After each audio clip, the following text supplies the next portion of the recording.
Onida 32-inch model number 32HIB. Condition வந்து dead condition. Power சப்ளையில் வந்து short ஆகி fire ஆகிடுச்சு. இப்போ பவர் சப்ளையில் வந்து பைபாஸ் பண்ணி எப்படி ரெடி பண்ணுறதை பற்றி இப்போ நம்ம பார்க்கலாம். பவர் சப்ளை ஏசி ஷார்ட் ஆகிடுச்சு. அது ஓப்பன் பண்ணியிருக்கேன். ஷார்ட் ஆகி பர்ன் ஆகிருக்கு, தெரியுதுங்களா? ஸோ இந்த சர்க்யூட்டையே அப்படியே ஐசோலேட் பண்ணிவிட்டு நம்ம புதுசாக ஒரு சர்க்யூட்டு இந்த மாதிரி சர்க்யூட் போட போகிறோம்.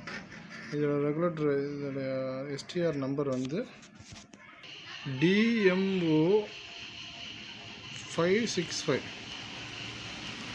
எஸ்டிஆரை ஃபிக்ஸ் பண்ணுறதுக்கு முன்னாடி செகண்டரி சைடில் ஏதாவது ஷார்ட் இருக்கான்னு நம்ம செக் பண்ணிக்கணும். எப்படின்னா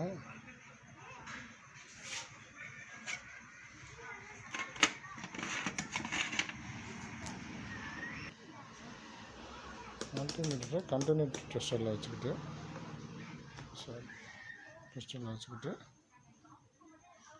மல்டிமீட்டருடைய பிளாக் ப்ராப் வந்து நம்ம எங்கே வச்சுக்கணும்னா ரவுண்டில், ஏதாவது ஒரு ஹோலில், ரவுண்ட் ஹோலில் மாட்டிக்கணும். ஓகே,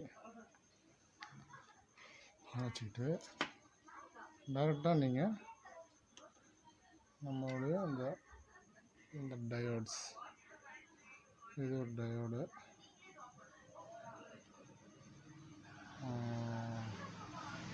இது ஒரு டயோடு சென்டரில். ஓகே, சென்ட்ரல் பின் தான். ஓகே, அது ஷார்ட் இல்லை. உங்களுக்கு டவுட்டாக இருந்தால் இதுலேயும் நீங்கள் செக் பண்ணிக்கலாம். அது வந்து எல்இடி பேக்லைட் டயோடு 60-70 வோல்ட் வரும். அதில் இதையும் நீங்கள் செக் பண்ணிக்கலாம். ஸோ கண்டெய்னர் டெஸ்ட் இல்லை. சப்போஸ் பீப் சவுண்ட் இருந்துச்சுன்னு சொன்னாக்கா, இதில் பீப் சவுண்ட் இருந்தது, கண்டினியூட்டி ஆகுது கிரவுண்டோட அப்படின்னாக்கா, நீங்கள் ஃபஸ்ட்டு அதை என்ன கம்ப்ளைண்ட்றதை பார்த்துட்டு அதுக்கப்புறம் மறுபடியும் நீங்கள் அந்த புது போர்டு இன்ஸ்டால் பண்ணணும். Power supply bypass board install பண்ணணும். இப்போ என்னோடய போர்டில் எந்த வித ஷார்ட்டும் இல்லை, பவர் சப்ளை மட்டும்தான் ப்ராப்ளமாக இருக்குது. அதனால் நான் சேஞ்ச் பண்ணுறேன். இப்போ இதில் உள்ள ஏதோ ரிமூவ் பண்ணியிருக்கோன்னு சொன்னாக்கா ரிமூவ் பண்ணிட்டோம். செட்டே ஷார்ட் ஆகிடுது. இதில் மொத்தம் 5 ஒயர் வருது. Yellow wire, black, red, white, green. ஓகேயா? இப்போ இந்த எல்லோ ஒயர் எங்கே கனெக்ட் பண்ணோம்னாக்கா, நம்ம கலெக்டின செட்டோட சோர்ஸ், அதாவது 300 வோல்ட் வரும். அதில் அது டிரான்ஸ்ஃபார்மர் வைண்டிங் வழியாக எஸ்எம்ஓடி, இந்த டிரான்ஸ்ஃபார்மர் வைண்டிங் வழியாக 300 வோல்ட் வரும். அந்த வோல்டேஜ் அந்த லைனில் வந்து இந்த சோர்ஸ் இதில் இந்த எல்லோ ஒயரை கனெக்ட் பண்ணிக்கணும். நான் கனெக்ட் பண்ணியிருக்கேன் பாருங்கள். கனெக்ட் பண்ணியிருக்கேன்னா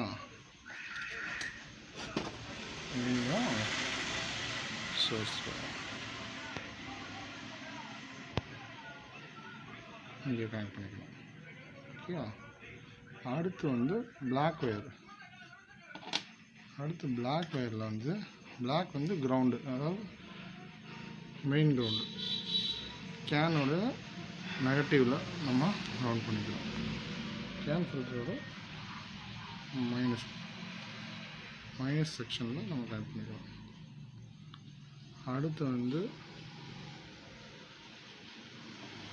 ரெட்டு வந்து நம்ம எங்கே கனெக்ட் பண்ணணும்னு சொன்னாக்கா, ஒரு டயோடு. அந்த டயோடு எந்த லைனில் வரும்னாக்கா, ப்ரைமரி வைண்டிங்கில் கிரவுண்டோடைய லைன்லேருந்து வைண்டிங் வழியாக வந்து அந்த டயோடு வரும். டயோடோட பாசிட்டிவ் சைடில் கொடுக்கணும். Okay, white wire.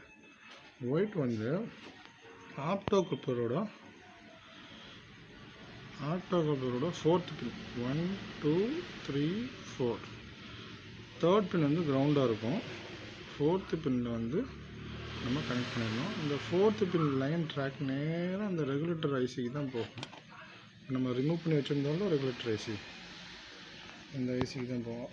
அதை ரிமூவ் பண்ணியாச்சு. வேறு ஏதாவது சர்க்யூட்டில் போயிடுச்சுன்னா அதை ஐசோலேட் பண்ணிடுங்க. ஓகே, கம்ப்ளீட்டாக ஐசோலேட் பண்ணிக்கோங்க. ஏன்னா வேறு ஏதாவது ஷார்ட் சர்க்யூட் இருந்தால் ரெகுலேட்டர் ஒர்க் ஆகாது. ஓகேயா. And last pin green wire கேனோட பாசிட்டிவ் செக்ஷனில் கனெக்ட் பண்ணிடுங்க.